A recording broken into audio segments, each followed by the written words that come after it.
जय गुरु जी, शुक्राना गुरु जी।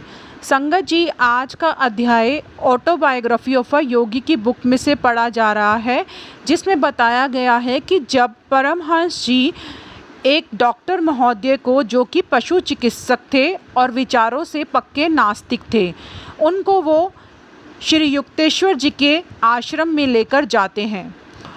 उनको वो आश्रम में इसलिए लेकर जाते हैं क्योंकि उनके युवा पुत्र संतोष को उनमें रुचि थी, जिसके अनुनय विनय करने के कारण ही वो उनको आश्रम तक लेकर जाते हैं।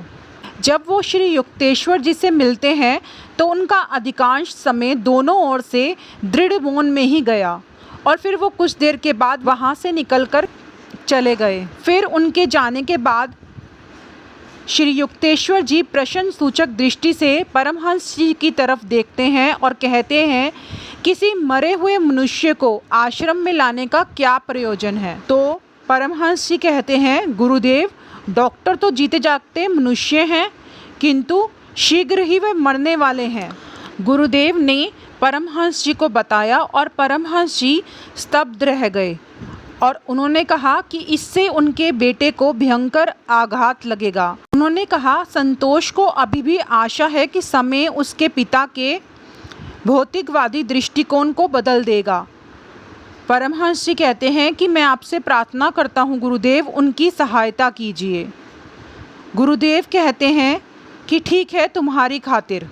यह अहंकारी घोड़ा डॉक्टर भीतर ही भीतर मधुमेह की बीमारी से जूझ रहा है, परंतु उसे इसकी जानकारी भी नहीं है।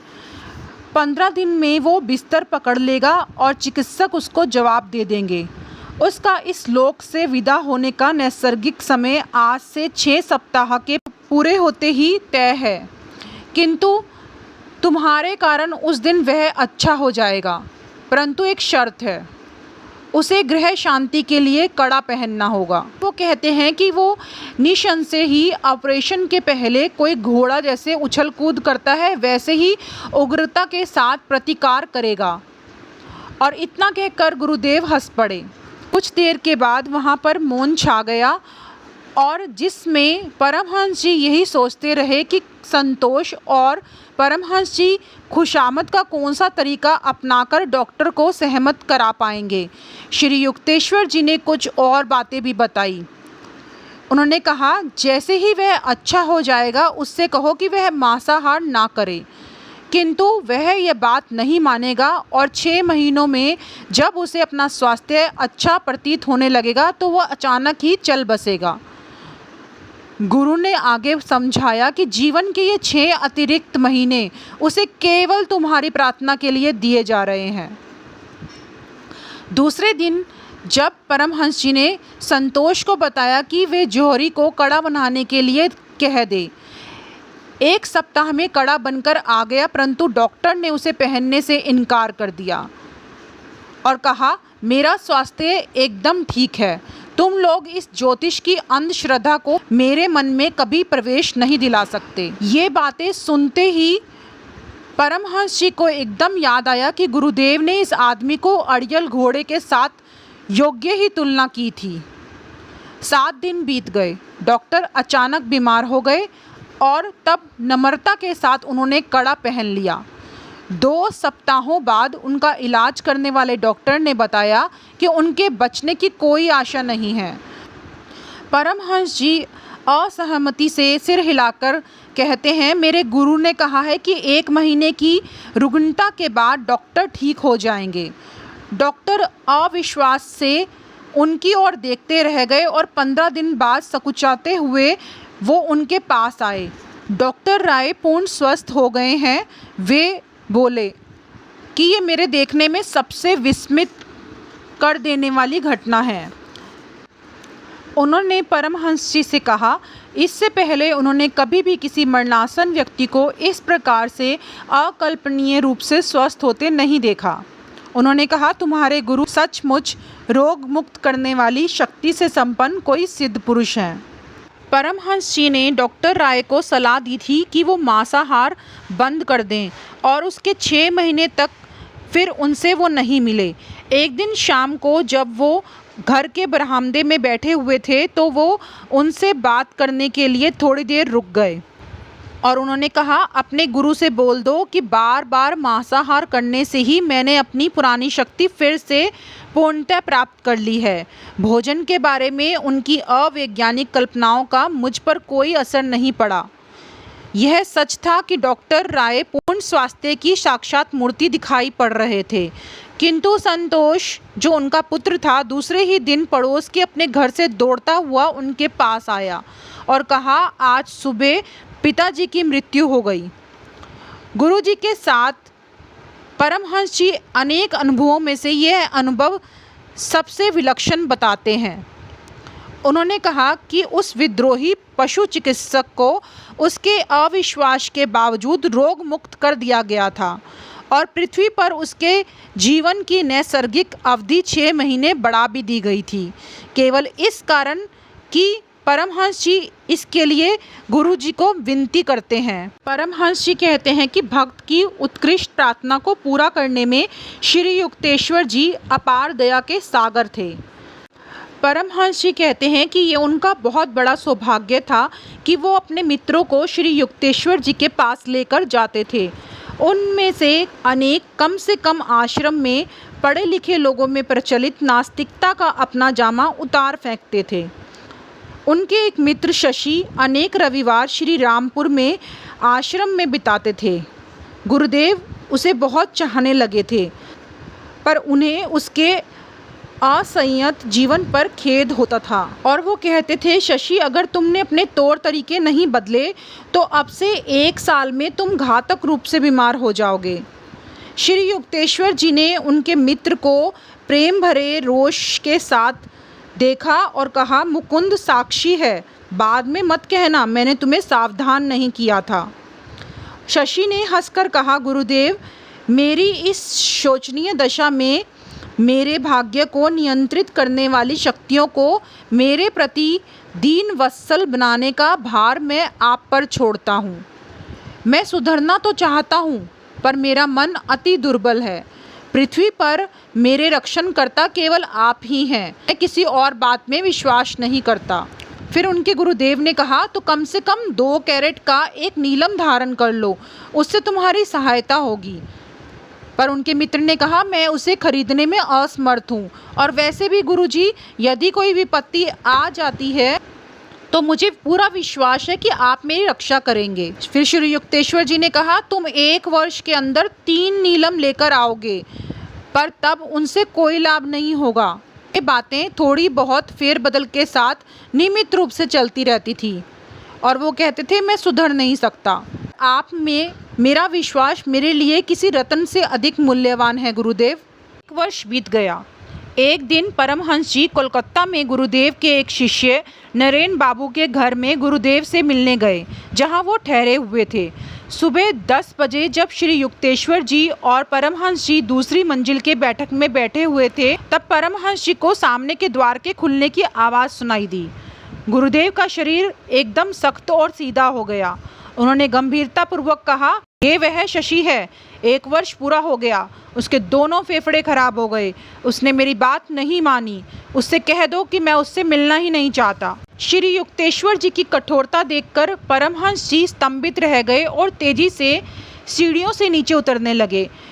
शशि सीढ़ियां चढ़ रहा था। उन्होंने कहा, ओ मुकुंद, मुझे आशा है गुरुदेव यहाँ हैं। मेरे मन में अचानक यह विचार उठा है कि वे यहाँ हो सकते हैं। हाँ, परंतु वे किसी से मिलना नहीं चाहते। शशि अचानक से रो पड़ा और एक तरफ परमहंस जी को ढेलकर तेजी से सीढ़ियां चढ़ गया। अपने आप को उसने श्री युक्तेश्वर जी के चरणों में झोंक दिया और 3 सुंदर नीलम वहां पर रख दिए। हे सर्वज्ञ गुरुदेव, डॉक्टर लोग कहते हैं कि मुझे फेफड़ों का क्षय रोग हो गया है। वे कहते हैं कि मैं 3 महीनों से अधिक जीवित नहीं रह सकता। आपकी सहायता के लिए मैं आपसे विनम्र प्रार्थना करता हूँ। मैं जानता हूँ कि आप मुझे रोग मुक्त कर सकते हैं। तब उनके गुरुदेव ने बहुत कठोर वचनों में उन्हें कहा, अपने जीवन की चिंता करने में अब थोड़ी देर नहीं हो गई है। अपने रतन लेकर यहाँ से चले जाओ, इनकी उपयोगिता का समय बीत चुका है। बीच बीच में केवल दया की भीख मांगते हुए शशि की सिसकियां सुनाई दे रही थीं। परमहंस जी अंतर्मन में ऐसा सोच रहे थे कि श्री युक्तेश्वर जी रोग मुक्त करने की दैवी शक्ति में शशि के विश्वास की गहरी परीक्षा ले रहे हैं। इसके 1 घंटे का तनावपूर्ण समय बीतने के बाद जब श्री युक्तेश्वर जी ने परमहंस जी के प्रणत मित्र पर सहानुभूति दृष्टि डाली तो परमहंस जी को कोई आश्चर्य नहीं हुआ। उन्होंने कहा, उठो शशि, दूसरे के घर में तुमने कितनी गड़बड़ मचा रखी है। ये नीलम जौहरी को वापस कर दो। इन पर खर्च करने की अब आवश्यकता नहीं है, परंतु ग्रह शांति का एक कड़ा ले आओ और उसे पहनो। घबराओ मत, कुछ ही सप्ताहों में तुम ठीक हो जाओगे। उन्होंने पूछा, पूज्य गुरुदेव, क्या मैं डॉक्टरों की दवाई भी लेता रहूं? गुरु ने कहा, जैसा तुम चाहो, उन्हें चाहे लो या फेंक दो, इससे कोई फर्क नहीं पड़ता। अब तुम्हारा क्षय रोग से मरना उतना ही असंभव है जितना सूर्य और चांद का आपस में स्थान बदलना। फिर अचानक श्री युक्तेश्वर जी कह उठे, इससे पहले कि मेरा विचार बदल जाए, अब यहाँ से चले जाओ। शशि शीघ्रता से वहाँ से चला गया। अगले कुछ सप्ताहों में जब परमहंस जी उनसे मिलते हैं और दिन प्रतिदिन उनकी बिगड़ती अवस्था देखकर वो हैरान रह जाते हैं। एक दिन उनका डॉक्टर कहता है, शशि आज की रात नहीं निकाल सकता। तो परमहंस जी घबराकर श्री रामपुर जा पहुंचते हैं और गुरुदेव से जाकर पूरा वृत्तांत सुना देते हैं। उनके गुरु उनको समझाते हैं, तुम यहाँ मुझे परेशान करने क्यों आए हो? तुम्हारे सामने ही मैंने शशि को स्वास्थ्य लाभ का आश्वासन दिया था। फिर परमहंस जी दरवाजे की ओर बढ़ते हैं और अत्यंत श्रद्धा के साथ अपने गुरु को प्रणाम करते हैं। श्री युक्तेश्वर जी ने विदाई सूचक एक भी शब्द मुंह से नहीं निकाला और बल्कि गहरे मौन में चले गए। उनकी पलकें झपकना बंद हो गई, नेत्रों की दृष्टि किसी दूसरे लोक में लग गई। परमहंस जी तुरंत लौटकर कोलकाता के शशि के घर में पहुंच जाते हैं। परमहंस जी तुरंत लौटकर कोलकाता में शशि के घर में चले जाते हैं और वो विस्फारित नेत्रों से देखते ही रह गए कि उनका मित्र उठकर बैठा हुआ दूध पी रहा है और कहता है, ओ मुकुंद, क्या चमत्कार हुआ। 4 घंटे पहले मैंने अपने कमरे में गुरुदेव की उपस्थिति अनुभव की और उसी क्षण मेरे भयंकर रोग के लक्षण गायब हो गए। मुझे लगता है कि उनकी कृपा से मैं पूर्ण स्वस्थ हो गया हूँ। कुछ ही सप्ताहों में शशि इतना हष्ट-पुष्ट और स्वस्थ हो गया जितना पहले कभी नहीं था, परंतु इस रोग मुक्ति पर उसकी प्रतिक्रिया में कृतघ्नता की झलक आ गई। वह श्री युक्तेश्वर जी के दर्शनों के लिए फिर कभी शायद आया हो। एक दिन उसने परमहंस जी को बताया कि उसे अपने पूर्व जीवन के ढंग पर इतना खेद हो रहा था कि गुरुदेव के सामने जाने में उसे लज्जा आती थी। परमहंस जी ने इस बातों से निष्कर्ष निकाला कि शशि की बीमारी ने उस पर परस्पर विरोधी परिणाम किया था। एक और इच्छा शक्ति को दृढ़ कर दिया था और दूसरी ओर उसके आचार विचार को खराब कर दिया था।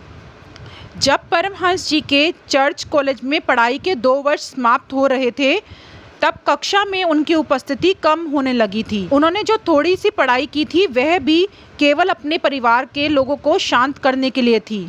उनके 2 गृह शिक्षक नियमित रूप से उनके घर आया करते थे और नियमित रूप से वो अनुपस्थित रहते थे। परमहंस जी कहते हैं कि भारत में कॉलेज की 2 वर्ष की सफल पढ़ाई के बाद इंटरमीडिएट आर्ट्स का डिप्लोमा मिलता है। उसके बाद और 2 वर्ष की पढ़ाई करने के बाद विद्यार्थी अपने बीए की डिग्री की आशा कर सकता है। उनकी इंटरमीडिएट आर्ट्स की वार्षिक परीक्षा भयंकर संकट बनकर उनके सामने खड़ी थी। अब वो पूरी भाग गए, जहां गुरुदेव कुछ सप्ताह के लिए रहने के लिए गए थे। उनके मन में ये आशा थी कि उनके गुरु उनको कहेंगे कि उन्हें परीक्षा देने की आवश्यकता नहीं है। उन्होंने अपने गुरु को उनकी परीक्षा ना तैयार होने की बात बिल्कुल नहीं बताई। श्री युक्तेश्वर जी सांत्वनादायक ढंग से मुस्कुराए और कहा, तुमने पूर्ण मन लगाकर अपने आध्यात्मिक कर्तव्यों का पालन किया है, अतः कॉलेज के कार्यों की उपेक्षा स्वाभाविक ही थी। अब इस अगले सप्ताह भर कठोर परिश्रम के साथ पढ़ाई करो, तुम्हें इस परीक्षा में सफलता मिल जाएगी। उनके मन में बीच बीच में कई तर्क संगत संदेह उमड़ पड़े थे, जिनको वह दबा रहे थे और कोलकाता वापस आ गए। अपनी मेज पर पड़ी पुस्तकों के पहाड़ को देखकर उन्हें जंगल में रास्ता भटके किसी मुसाफिर जैसा लग रहा था। लंबे समय तक ध्यान करने के बाद उनके मन में श्रम बचत की एक युक्ति आई। प्रत्येक पुस्तक को कहीं भी खोलकर जो भी पृष्ठ के सामने आता वे केवल उसी का अध्ययन करते। इस प्रकार एक सप्ताह तक प्रतिदिन 18 घंटों तक पढ़ाई करने के बाद अपने आप को रटने की कला में उन्होंने निपुण बना लिया था। सभी विषयों में न्यूनतम से अधिक अंक लेकर वो पास हो गए। पुरी से जब युक्तेश्वर जी लौटकर आए तो उन्होंने परमहंस जी को एक सुखद आश्चर्य दिया। कोलकाता में तुम्हारी पढ़ाई अब समाप्त हो गई, उन्होंने कहा। जब उन्होंने उनको ऐसा कहा कि अब मैं ऐसी व्यवस्था करता हूँ कि तुम विश्वविद्यालय की अगले 2 वर्ष की पढ़ाई श्री रामपुर में ही रहकर कर सकोगे, तो परमहंस जी उलझन में पड़ गए। गुरुदेव, इस कस्बे में तो बीए का कोर्स नहीं है। वहाँ उच्च शिक्षा की एकमात्र संस्था श्री रामपुर कॉलेज में ही थी और वहाँ केवल इंटर तक की ही पढ़ाई की व्यवस्था थी। गुरुदेव के चेहरे पर शरारत भरी मुस्कुराहट आ गई और कहा, अब तुम्हारे लिए बीए की पढ़ाई के लिए कॉलेज बनाने की खातिर चंदा जमा करते घूमने की तो मेरी उम्र नहीं रही। लगता है मुझे और किसी माध्यम से ही यह व्यवस्था करनी होगी। 2 महीने के बाद श्री रामपुर कॉलेज के अध्यक्ष प्रोफेसर हॉवेल्स ने सार्वजनिक घोषणा की कि 4 वर्ष का डिग्री कोर्स शुरू करने के लिए पर्याप्त धन एकत्रित करने में उन्हें सफलता मिल गई है। श्री रामपुर कॉलेज कोलकाता विश्वविद्यालय की संबंध शाखा बन गया। उस कॉलेज में बीए के कोर्स के लिए दाखिला लेने वाले प्रथम छात्रों में से परमहंस जी एक थे।